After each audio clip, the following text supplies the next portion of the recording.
नमस्कार सभी साथियों को। स्वागत करता हूं सभी का इस यूट्यूब चैनल पर जिसका नाम है study with P N Lodha. साथियों, रीट मेंस एग्जाम 2023 के लिए देखिएगा भूगोल का टेस्ट नंबर 3 लेकर आया हूं। बहुत ही शानदार लेवल के प्रश्न आपको इस टेस्ट में देखने को मिलेंगे जो लेवल 1 प्लस लेवल 2 दोनों के लिए बेहद उपयोगी है। तो टोटल प्रश्नों की संख्या की अगर हम बात करें तो 25 क्वेश्चन देखने को मिलेंगे, जिसमें से टारगेट होना चाहिए आपके 20 प्रश्नों को सही करने का। प्रत्येक प्रश्न के लिए 1 नंबर रहेगा और अगर आप किसी प्रश्न को गलत करते हो तो 1/3 नंबर आपके कम कर दिए जाएंगे। माइनस मार्किंग है साथियों, क्योंकि एग्जाम में भी आपके माइनस मार्किंग रहने वाली है। तो चलिए शुरू करेंगे आज के इस वीडियो को। पहला प्रश्न देखेंगे, प्रश्न संख्या 1 क्या है। असुमेलित का चयन कीजिए। देखो, आपको असुमेलित का चयन प्रश्न संख्या 1 में करना है। विकल्प देखिएगा पहले प्रश्न में कौन सा विकल्प सही है। तो यहाँ पर है पहला विकल्प, चित्तौड़गढ़ का आकार घोड़े की नाल के समान, सीकर का आकार प्याले नुमा, भीलवाड़ा का आकार आयताकार और राजसमंद के आकार के समान वाला जिला राजसमंद। देखो, प्रश्न संख्या 1 में जो आपको असुमेलित लग रहा है, गलत लग रहा है, उसका चयन प्रश्न नंबर 1 में करना है। साथियों, पहले प्रश्न का सही आंसर है विकल्प नंबर 4 कि राजस्थान के आकार के समान वाला जिला राजसमंद है, जो कि गलत है क्योंकि टोंक है।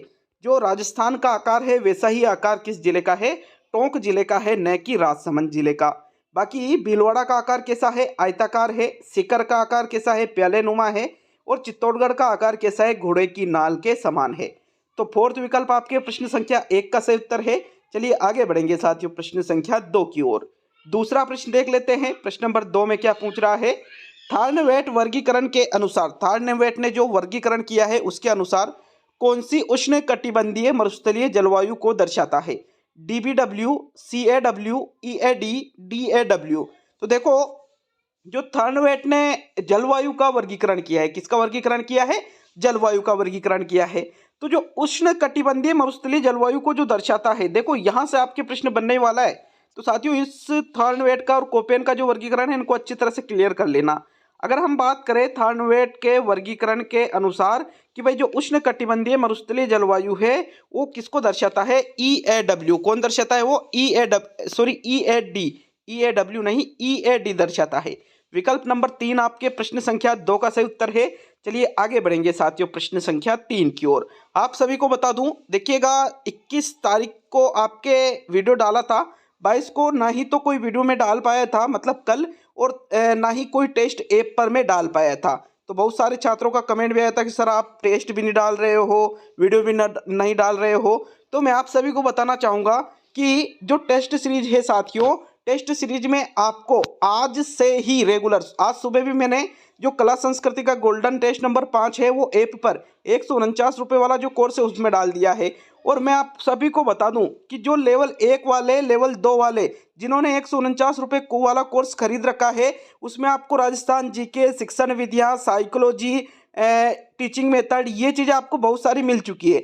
लेकिन आप सभी ने, बहुत सारे जो छात्र हैं उन्होंने कमेंट किया है कि सर 149 रुपये में आपने साइंस में इसका कोई टेस्ट नहीं करवाया, SST का कोई टेस्ट नहीं करवाया, हिंदी का कोई टेस्ट नहीं करवाया। तो साथियों, मैं बताऊं आपको कि कल से, ठीक है ना, कल से आपके सब्जेक्ट के टेस्ट शुरू किए जा रहे हैं जो ऐप पर 149 रुपये वाले कोर्स में कराए जाएंगे। साइंस वालों के लिए कक्षा 6 से 10 तक की जो किताबें हैं उन किताबों से, जो आपके सिलेबस में टॉपिक दे रखा है उन किताबों से डायरेक्टली जहां से आपके प्रश्न बनते हैं, कक्षा 6 से 10वीं तक की जो NCERT की बुक है साथियों, साइंस मैथ्स की, तो वहीं से मैं आपके लिए टेस्ट बनाऊंगा।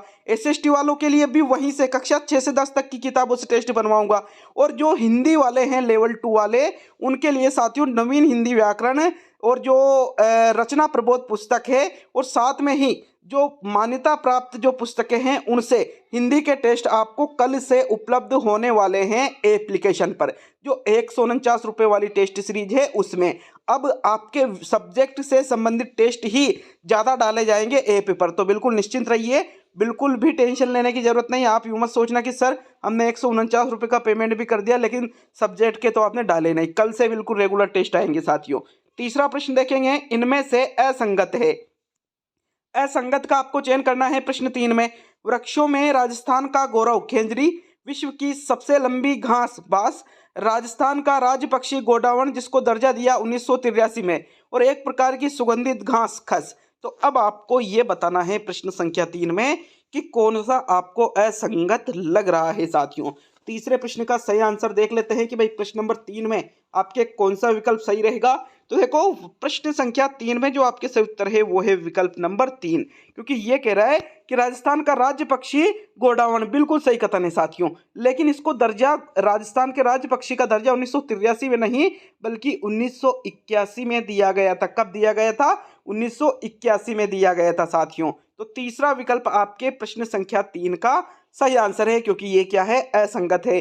बाकी वृक्षों में राजस्थान का गौरव खेजड़ी को कहते हैं। विश्व की सबसे लंबी घास बांस है और खस एक प्रकार की सुगंधित घास है जिससे इत्र वगैरह बनाया जाता है। तो तीसरा ही विकल्प आपका सही आंसर रहेगा प्रश्न 3 में। प्रश्न संख्या 4 की ओर बढ़ते हैं। चौथा प्रश्न देखेंगे साथियों। प्रश्न नंबर 4 में क्या पूछ रहा है? राजस्थान के कितने जिले आंतरिक जिले हैं? 7 जिले, 8 जिले, 9 जिले और 10 जिले। तो देखो आंतरिक जिलों का मतलब क्या होता है? वह जिले जो ना ही तो किसी राज्य की सीमा से टच होते हैं ना ही किसी देश की सीमा से टच होते हैं, ऐसे जिलों को आंतरिक जिले कहा जाता है। और राजस्थान के 33 जिलों में से जो आंतरिक जिले हैं उनकी संख्या है 8। कितनी है साथियों? 8 है। कौन कौन से वो आंतरिक जिले हैं? तो आपके राजसमंद, पाली, जोधपुर, नागौर, अजमेर, टोंक, बूंदी और दौसा, ये 8 जिले ऐसे जिले हैं जो कि आंतरिक जिले हैं साथियों। ये ना तो किसी राज्य से सीमा बनाते हैं ना ही किसी देश से सीमा बनाते हैं। इसीलिए विकल्प नंबर 2 आपके प्रश्न संख्या 4 का सही उत्तर है। चलिए आगे बढ़ेंगे प्रश्न संख्या 5 की ओर। पांचवा प्रश्न देख लेते हैं। प्रश्न नंबर 5 में क्या पूछ रहा है साथियों? बांसवाड़ा शहर किस प्रकार की जलवायु प्रदेश का प्रतिनिधि शहर है? BSHW, CWG, AW और BWHW। तो देखो बांसवाड़ा शहर की बात की जा रही है। आप सभी को पता होगा कि बांसवाड़ा शहर में अच्छी खासी बरसात होती है, और जहां अच्छी खासी बरसात होती है साथियों उसके अनुसार वहां पर AW प्रकार का जो जलवायु प्रदेश है पाया जाता है। तो तीसरा विकल्प आपके प्रश्न संख्या 5 में सही आंसर है। जैसे झालावाड़ है, इन झालावाड़ जिले में, बांसवाड़ा जिले में, बारां जिले में, इन जिलों में साथियों AW प्रकार की जलवायु पाई जाती है। तो आगे बढ़ेंगे प्रश्न नंबर 6 की ओर। छठा प्रश्न देख लेते हैं। प्रश्न नंबर 6 है, राजस्थान के पर्यटन संभागों में शामिल नहीं है जोधपुर, उदयपुर, कोटा, भरतपुर। तो देखो अगर हम बात करें राजस्थान के पर्यटन संभागों की, तो राजस्थान में जो 7 संभाग है इनमें से 4 संभाग साथियों पर्यटन संभागों में सम्मिलित है। अब देखो कौन कौन से है वो 4 संभाग? तो एक तो जोधपुर है, एक आपके कोटा है, एक आपके उदयपुर है और एक अजमेर है। जोधपुर, उदयपुर, कोटा तीनों विकल्प में दे रखे हैं, लेकिन अजमेर नहीं दे रखा है। उसकी जगह क्या दे रखा है यहाँ? भरतपुर। तो भरतपुर बिल्कुल राजस्थान के पर्यटन संभागों में शामिल नहीं होगा। कौन सा होना चाहिए? अजमेर होना चाहिए। फोर्थ विकल्प आपके छठे प्रश्न का सही उत्तर है साथियों। आगे बढ़ेंगे प्रश्न नंबर 7 की ओर। 7वां प्रश्न देख लेते हैं। प्रश्न नंबर 7 में क्या पूछ रहा है? राजस्थान का सबसे प्राचीनतम भौतिक प्रदेश है पश्चिमी मरुस्थलीय प्रदेश, अरावली पर्वतीय प्रदेश, पूर्वी मैदानी प्रदेश, दक्षिणी पूर्वी पठारी प्रदेश। तो देखो सबसे प्राचीनतम भौतिक प्रदेश आपसे प्रश्न संख्या 7 में पूछा जा रहा है। देखो बात करें राजस्थान को कितने भौतिक प्रदेशों में वर्गीकृत किया गया? मुख्य रूप से 4 में। पश्चिमी मरुस्थलीय प्रदेश सबसे बड़ा जो आता है आपके, ठीक है ना। फिर उसके बाद अरावली पर्वतीय प्रदेश आता है, फिर उसके बाद पूर्वी मैदान आपके आ जाता है, फिर उसके बाद दक्षिणी पूर्वी पठारी प्रदेश आपके आ जाता है। तो इन 4 भागों में राजस्थान को मुख्य रूप से डिवाइड किया गया है। अब साथियों सबसे प्राचीनतम जो भौतिक प्रदेश है वो इनमें से कौन से है? अरावली पर्वतीय प्रदेश। जो अरावली पर्वतीय प्रदेश है यह राजस्थान का सबसे प्राचीनतम भौतिक प्रदेश है। विकल्प नंबर 2 आपके प्रश्न संख्या 7 का सही उत्तर है साथियों। आगे बढ़ेंगे प्रश्न नंबर 8 की ओर। 8वां प्रश्न देख लेते हैं। प्रश्न नंबर 8 में क्या पूछ रहा है? किसान की रेंगती हुई मृत्यु किसे कहा जाता है? मृदा अपरदन को, बांगर को, खादर को और इनमें से किसी को भी नहीं। तो किसान की रेंगती हुई मृत्यु इनमें से जिसको जाना जाता है वो क्या है साथियों? 8वें प्रश्न का सही उत्तर बताओ। कौन सा विकल्प आपके प्रश्न नंबर 8 में सही है? तो चलिए सही आंसर देख लेते हैं। देखो किसान की रेंगती हुई मृत्यु कहा जाता है मृदा अपरदन को। जब मृदा वायु के कारण या जल के कारण साथियों मृदा का अपरदन होता है तो यही क्या कहलाता है? किसान की रेंगती हुई मृत्यु कहलाता है। विकल्प नंबर 1 आपके प्रश्न नंबर 8 का सही उत्तर है। आगे बढ़ेंगे साथियों प्रश्न संख्या 9 की ओर। 9वां प्रश्न देख लेते हैं। प्रश्न नंबर 9 में क्या पूछ रहा है? राजस्थान में पर्यटन को उद्योग का दर्जा कब मिला था? 1974 में, 1978 में, 1984 में और 1989 में। तो देखो, राजस्थान में पर्यटन को उद्योग का दर्जा जिस सन में दिया गया था वो सन आपसे प्रश्न संख्या 9 में पूछा जा रहा है। मित्रों, 9वें प्रश्न का सही आंसर देखें तो राजस्थान में पर्यटन को उद्योग का दर्जा दिया गया था सन 1989 में। कब दिया गया था? सन 1989 में ही पर्यटन को उद्योग का दर्जा दिया गया था। आपके जो फोर्थ विकल्प है प्रश्न संख्या 9 का सही आंसर है। आगे बढ़ेंगे साथियों प्रश्न संख्या 10 की ओर। तो 10वां प्रश्न देख लेते हैं। प्रश्न संख्या 10 में क्या पूछ रहा है? इनमें से असत्य कथन है। असत्य कथन का आपको चुनाव करना है प्रश्न संख्या 10 में। देखो विकल्प क्या है? थार का घड़ा, चांदन नलकूप, हम्माद एक पथरीला मरुस्थल, अजमेर शहर के चारों ओर सर्पिलाकार पहाड़ियां, स्नेह झील से, चंबल नदी द्वारा निर्मित अवनालिका प्रदंत से कंदरा युक्त भूमि, माल खेराड़। तो देखो, इनमें से जो कथन आपको असत्य लग रहा है, जो कथन आपको गलत लग रहा है, उसका चयन प्रश्न संख्या 10 में करना है। बताइए मित्रों, प्रश्न नंबर 10 में आपके कौन सा विकल्प सही रहेगा? तो चलिए सही आंसर देख लेते हैं। 10वें प्रश्न का कौन सा विकल्प सही है? आपके विकल्प नंबर 4, क्योंकि चंबल नदी द्वारा निर्मित अवनालिका प्रदन से कंदरा युक्त भूमि जो बनती है उसको माल खेराड़ नहीं कहा जाता है, बल्कि उसको बीहड़ कहा जाता है। क्या कहा जाता है? उसको बीहड़ कहा जाता है साथियों। तो ये गलत है। इसी वजह से आपके विकल्प नंबर जो 4 है प्रश्न संख्या 10 का सही उत्तर है। बाकी थार का घड़ा किसको कहा जाता है? चांदन नलकूप को। कहा है ये? जैसलमेर में। हम्माद क्या है? एक प्रकार का पथरीला मरुस्थल है। और अजमेर शहर के चारों ओर सर्पिलाकार पहाड़ियां जो है उसको नाग पहाड़ियां, स्नेक हिल्स के नाम से जाना जाता है साथियों। चलिए आगे बढ़ेंगे प्रश्न नंबर 11 की ओर। यहाँ फोर्थ विकल्प ही आपके 10वें प्रश्न का सही उत्तर होगा। तो 11वां प्रश्न देख लेते हैं। प्रश्न नंबर 11 में क्या पूछ रहा है? दक्षिणी पूर्वी राजस्थान में इनमें से कौन सी मृदा की प्रधानता होती है? मध्यम काली मृदा की, लाल मृदा की, भूरी रेतीली मृदा की और लाल पीली मृदा की। तो 11वें प्रश्न का कौन सा विकल्प चुनोगे? बात की जा रही है दक्षिणी पूर्वी राजस्थान की। दक्षिणी पूर्वी राजस्थान यह आपके इधर पड़ जाता है साथियों। और दक्षिणी पूर्वी राजस्थान पठारी प्रदेश है ये।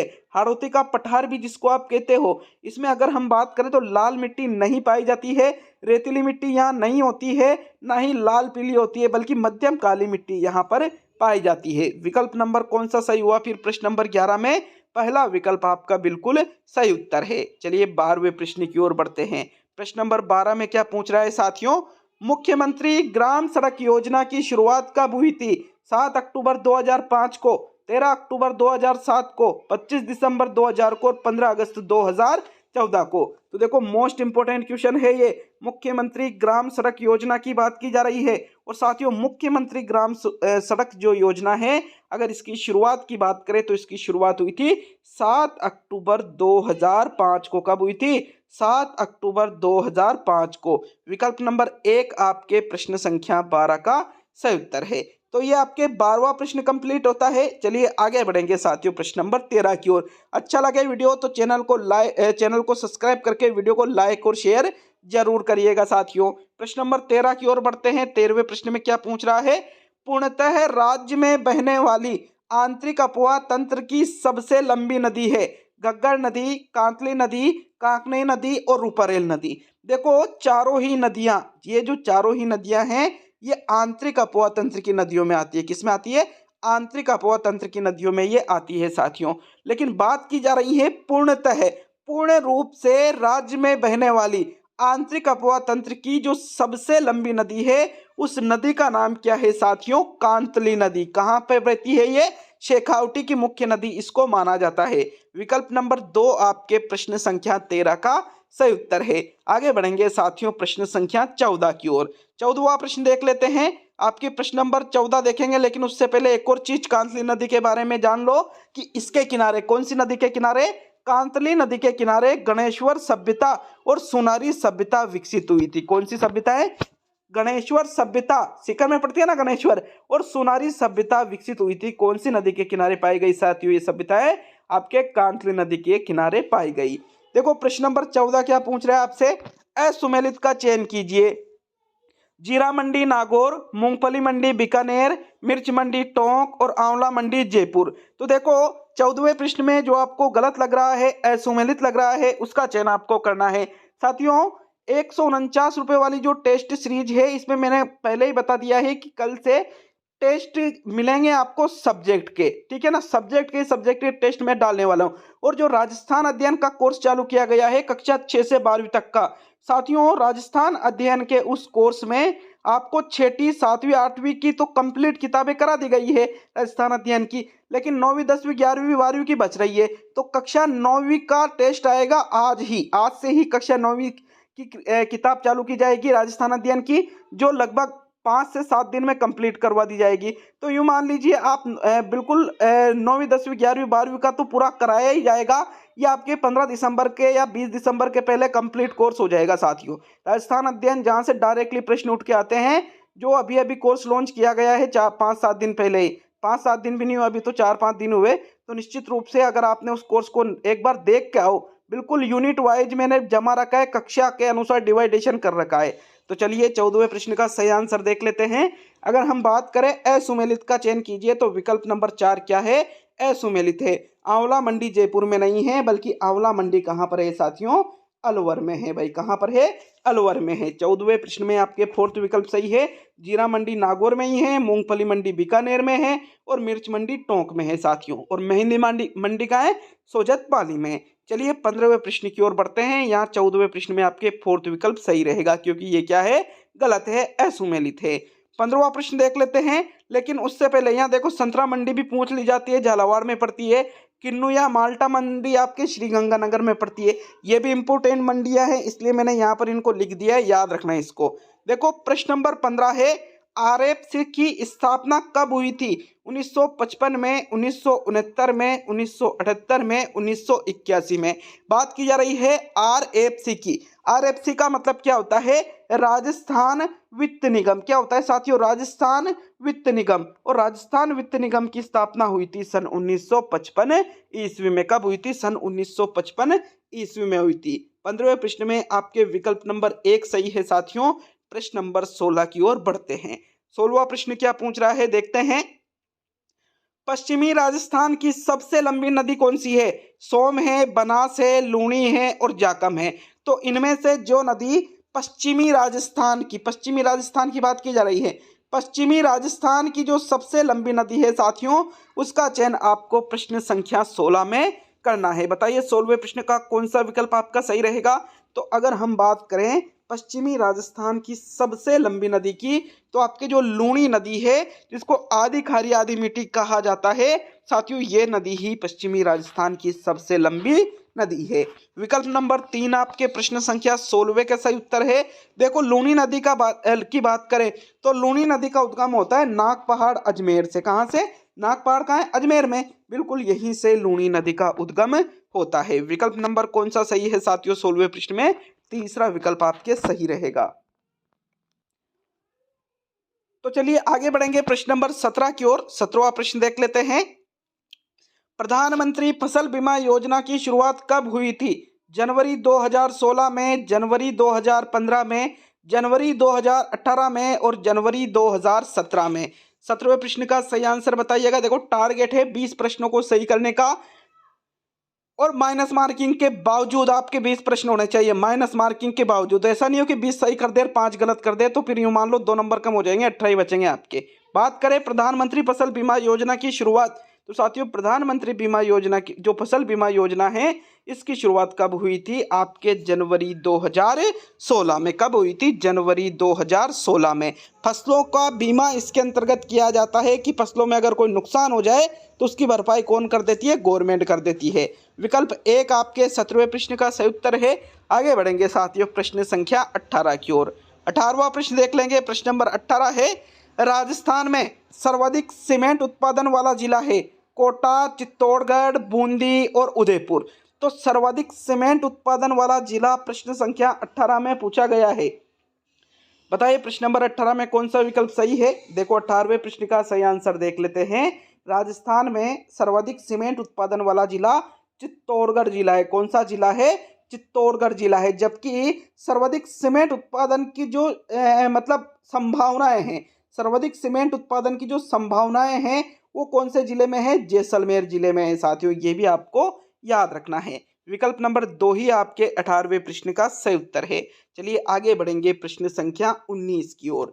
साथियों 19वां प्रश्न देख लेते हैं। प्रश्न नंबर 19 में क्या है? बिजोलिया शिलालेख के अनुसार वासुदेव चौहान ने कौन सी झील का निर्माण करवाया था? सांबर झील का, पंचपदरा झील का, डिडवाना झील का और नावा झील का। तो इनमें से देखो बात की जा रही है वासुदेव चौहान की कि वासुदेव चौहान ने इनमें से कौन सी झील का निर्माण करवाया था और शिलालेख का नाम भी दे रखा है। कौन सा शिलालेख? बिजोलिया शिलालेख के अनुसार। तो बिजोलिया शिलालेख में लिखा हुआ है कि वासुदेव चौहान के द्वारा जो सांभर झील है खारे पानी की, जयपुर अजमेर में साथियों, इस झील का निर्माण वासुदेव चौहान ने, मुख्य रूप से जयपुर में है, किसने करवाया? वासुदेव चौहान ने करवाया था। तो विकल्प नंबर 1 आपके प्रश्न संख्या 19 का सही उत्तर है। चलिए 20वें प्रश्न की ओर बढ़ेंगे मित्रों। प्रश्न संख्या 20 में क्या पूछ रहा है? देखिएगा प्रश्न नंबर 20 को, इनमें से असुमेलित है। केवलादेव रामसर साइट में शामिल 1981 में, राज्य की पहली बाघ परियोजना 1978 में, जैव विविधता दिवस 22 मई को, पक्षियों की सबसे बड़ी शरण स्थली केवलादेव। तो जो आपको इनमें से असुमेलित लग रहा है, गलत लग रहा है, उसका चयन आपको प्रश्न संख्या 20 में करना है। मोस्ट इंपोर्टेंट क्वेश्चन है क्योंकि ये जैव विविधता वाला कई बार पूछ लिया गया है, इसको याद रखना अच्छे से। 20वें प्रश्न की सही बात करें कि भाई इसका कौन सा आंसर सही है, तो जो राज्य की पहली बाघ परियोजना है ये गलत दे रखा है साथियों। 1978 में नहीं बल्कि 1973 में रणथंभौर में इसकी शुरुआत की गई थी, राज्य की पहली बाघ परियोजना की। तो ये क्या हुआ? असुमेलित हुआ। इसी वजह से 20वें प्रश्न का कौन सा विकल्प सही रहेगा? दूसरा। जैव विविधता दिवस याद रखना 22 मई को है। केवलादेव रामसर साइट में कब शामिल हुआ? 81 में। और पक्षियों की सबसे बड़ी शरण स्थली किसको कहते हैं? केवलादेव भरतपुर को। तो विकल्प नंबर 2 सही है साथियों 20वें प्रश्न का। चलिए आगे बढ़ेंगे प्रश्न संख्या 21 की तरफ। देखो 21वां प्रश्न है आपके, खनिजों के आधार पर निर्धन प्रदेश किसे कहा जाता है? अरावली प्रदेश को, पूर्वी मैदानी प्रदेश को, पश्चिमी रेगिस्तान प्रदेश को और दक्षिणी पूर्वी पठारी प्रदेश को। तो देखो राजस्थान का जो डिवाइडेशन भौतिक प्रदेशों के आधार पर जो किया गया है, अरावली पर्वतीय प्रदेश, पूर्वी मैदानी प्रदेश, पश्चिमी रेगिस्तानी प्रदेश और दक्षिणी पूर्वी पठारी प्रदेश, इनमें से किसके आधार पर? खनिजों के आधार पर। तो खनिजों के आधार पर निर्धन प्रदेश किसे कहा जाता है साथियों? जो पूर्वी मैदानी प्रदेश है। कौन सा? पूर्वी मैदानी प्रदेश जो है, इसी को खनिजों के आधार पर क्या कहा जाता है? निर्धन प्रदेश कहा जाता है। निर्धन मतलब जहां पर बहुत ही कम मात्रा में खनिज निकलते हो, क्योंकि अरावली में तो सबसे ज्यादा खनिज निकलते हैं। सबसे ज्यादा चारों में कहाँ निकलते हैं? अरावली में निकलते हैं। दक्षिणी पूर्वी पठारी प्रदेश में भी निकलते हैं और पश्चिमी रेगिस्तानी प्रदेश में भी तेल वगैरह निकाला जाता है साथियों। तो इस प्रकार से आपके विकल्प नंबर 2 प्रश्न संख्या 21 का सही आंसर है। चलिए आगे बढ़ेंगे साथियों प्रश्न नंबर 22 की ओर। 22 को देख लेते हैं। राजस्थान की किस झील में प्लाया झील है? कोटा, उदयपुर, जैसलमेर और भरतपुर, किस जिले में प्लाया झील है? तो साथियों इनमें से कहाँ है प्लाया झील? जैसलमेर में। विकल्प नंबर 3 आपके 22 का सही उत्तर है साथियों। चलिए आगे बढ़ेंगे प्रश्न नंबर 23 की ओर। 23वां प्रश्न देख लेते हैं। 23वें प्रश्न में क्या पूछ रहा है? रणथंभौर के बाघों का जच्चा घर किसे कहा जाता है? सीता माता अभयारण्य को, राष्ट्रीय मरु उद्यान को, रामगढ़ विषधारी अभयारण्य को और माउंट आबू अभयारण्य को। तो इनमें से रणथंभौर के बाघों का जच्चा घर आपसे पूछा गया है 23 में। 23वें प्रश्न का सही आंसर बताइएगा।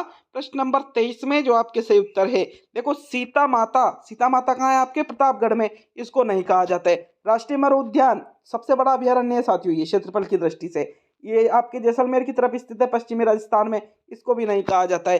बल्कि जो रामगढ़ विषधारी अभयारण्य है साथियों, इसी को रणथंभौर के बाघों का जच्चा घर कहा जाता है। किसको? रामगढ़ विषधारी अभयारण्य को। विकल्प नंबर 3 आपके 23 का सही आंसर है। चलिए आज का सेकंड लास्ट 24 देख लेते हैं। प्रश्न नंबर 24 में आपसे क्या पूछा जा रहा है? देखो 24वां प्रश्न है, सौर ऊर्जा नीति घोषित करने वाला देश का प्रथम राज्य राजस्थान है। राजस्थान ने प्रथम सौर ऊर्जा नीति कब घोषित की थी? 19 अप्रैल 2011 को, 19 अप्रैल 2012 को, 19 अप्रैल 2013 को और 19 अप्रैल 2014 को। 24 का सही आंसर बताइए साथियों। कमेंट बॉक्स में कमेंट करके जाना जितने प्रश्न आपके सही है। जो टारगेट दे रखा था 20 का, क्या आपने उसको अचीव किया है? अचीव किया है तो वास्तव में आपकी तैयारी बहुत ही शानदार चल रही है राजस्थान जीके की। देखो सौर ऊर्जा नीति, एक प्रश्न ये भी क्लियर हो जाता है कि सौर ऊर्जा नीति घोषित करने वाला देश का प्रथम राज्य कौन सा है? राजस्थान है। और राजस्थान ने प्रथम सौर ऊर्जा नीति कब घोषित की थी? 19 अप्रैल 2011 को। कब की थी साथियों? 19 अप्रैल 2011 को की थी। विकल्प नंबर 1 आपके 24 का सही आंसर है। अब आज का अंतिम और 25वां प्रश्न देखते हैं। राजस्थान का जनसंख्या घनत्व की दृष्टि से न्यूनतम द्वितीय जिला है। जैसलमेर जिला, बीकानेर जिला, बाड़मेर जिला और चूरू जिला। तो देखो प्रश्न को समझो और समझ के उत्तर दो। 25 का राजस्थान का जनसंख्या घनत्व की दृष्टि से न्यूनतम जिला तो कौन सा है साथियों? सबसे कम जनसंख्या घनत्व किसका है? जैसलमेर का है। मात्र 17 व्यक्ति जो है इसका मात्र 17 व्यक्ति प्रति वर्ग किलोमीटर में यहाँ पर निवास करते हैं। भाई जनसंख्या घनत्व क्या होता है? प्रति वर्ग किलोमीटर में जो व्यक्ति निवास करते हैं उनको देखा जाता है किसमें? जनसंख्या घनत्व में। तो ये तो न्यूनतम तो किसका है? जैसलमेर का।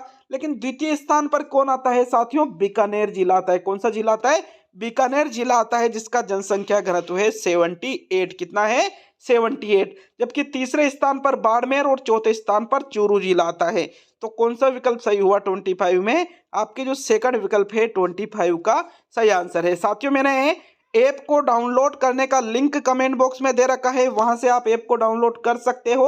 और सुबह कला संस्कृति का गोल्डन नंबर टेस्ट 5 149 रुपए वाले कोर्स में डाल दिया गया है। यूँ मान लीजिए कल से आपके एसएसटी की शुरुआत, एसएसटी हिंदी और साइंस मैथ्स की शुरुआत की जा रही है 149 रुपए वाले कोर्स में। तो उसके लिए बिल्कुल निश्चिंत रहिएगा साथियों। मिलते हैं नेक्स्ट वीडियो में। बहुत बहुत धन्यवाद सभी का वीडियो को पूरा देखने के लिए।